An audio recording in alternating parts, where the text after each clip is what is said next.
Shalom saudara-saudara yang saya kasihi dalam Tuhan kita Yesus Kristus. Salam jumpa kembali bersama dengan saya. Sebelum saudara menyaksikan video-video ini, jangan lupa like, subscribe, dan share kepada teman-teman saudara.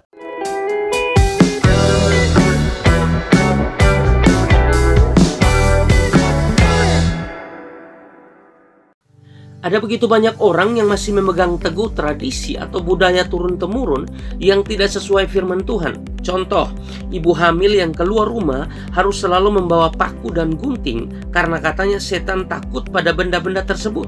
Ada juga yang mengatakan bahwa setan takut pada air garam, daun kelor, genoak, cermin, air putih, dan lain sebagainya.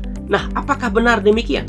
Mari kita pelajari lebih dalam. Bagian yang pertama, apa pandangan firman Tuhan terhadap hal ini? Ingat saudara tentang kisah orang yang kerasukan di Gerasa.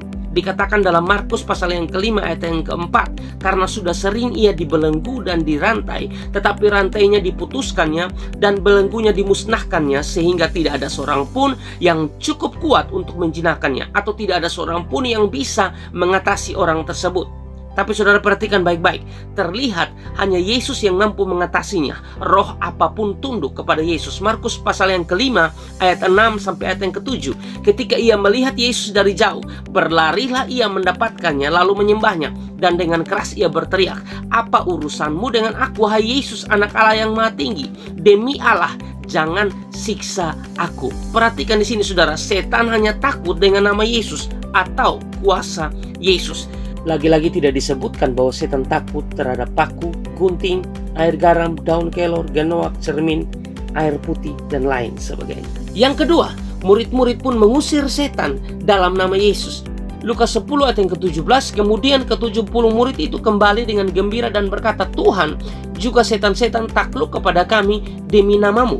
Murid-murid mampu melakukannya, mampu mengusir setan bukan karena kehebatan mereka, tapi karena kuasa Yesus yang bekerja di dalam mereka. Lagi-lagi tidak disebutkan bahwa setan takut terhadap paku, gunting, air garam, daun kelor, genoak, cermin, air putih, dan lain sebagainya. Bagian yang kedua, sikap yang benar menghadapi setan atau iblis. Yakobus 4 ayat yang ke-7. Karena itu tunduklah kepada Allah dan lawanlah iblis, maka ia akan lari daripadamu. Perhatikan, aturannya jelas, tunduklah kepada Allah. Tunduk kepada Allah menunjukkan ketidakmampuan dan kerapuhan kita sebagai manusia. Oleh karena itu, hiduplah takut dan taat akan Tuhan. Hidup mengandalkan Tuhan, bergantung sama Tuhan. Baru yang kedua dikatakan, lawanlah iblis. Jangan langsung lawan iblis tanpa kuasa Yesus yang bekerja dalam kita.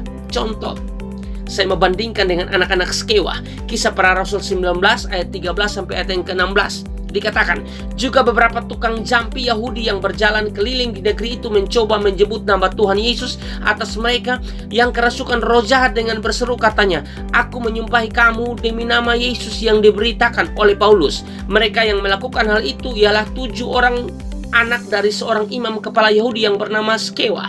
Tetapi roh jahat itu menjawab, "Yesus aku kenal dan Paulus aku ketahui, tetapi kamu, siapakah kamu?" Dan orang yang dirasuk roh jahat itu menerpa mereka dan menggagahi mereka semua dan mengalahkannya, sehingga mereka lari dari rumah orang itu dengan telanjang dan luka-luka. Apa yang bisa kita pelajari di sini saudara? Jangan sembarang menggunakan nama Yesus dalam mengusir setan tanpa pengenalan yang benar terhadap pribadi itu sendiri. Jadi yang pertama, tunduk kepada Allah. Yang kedua, lawan iblis. Lalu yang ketiga dikatakan, kalau sudah tunduk pada Allah dan lawan iblis, jelas ia lari daripadamu.